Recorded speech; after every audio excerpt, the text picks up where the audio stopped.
they're going to sing later, which is our traditional song. Here's the meaning. 2,000 years ago, the angel of the Lord appeared to the shepherds who were keeping watch over their flocks by night. And the angel announced to the shepherd, "Be not afraid, for behold, I bring you good news of a great joy, which will come to all the people. For you to joy is born in the city of David a Savior, who is Christ the Lord. And this will be a sign for you. You will find a baby wrapped in swaddling clothes and lying a manger." And suddenly there was, with the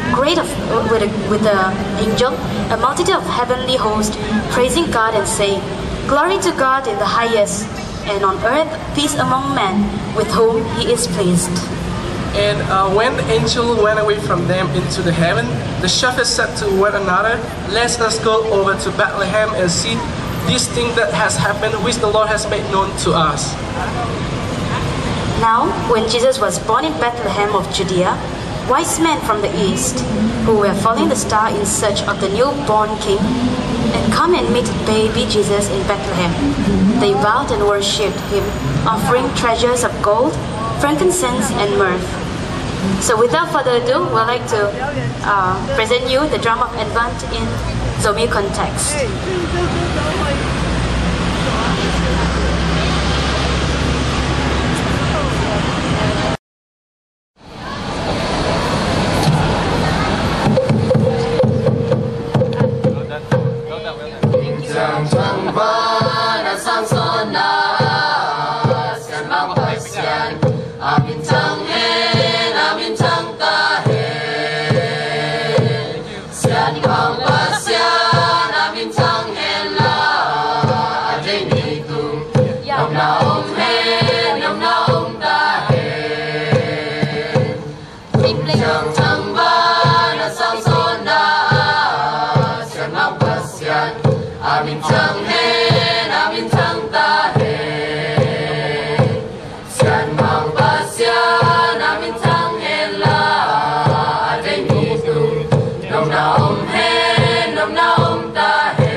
Lamang hong zong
Okay, ladies and gentlemen, what you just heard is the Christmas story sang to a traditional song, all right, all the way from Myanmar.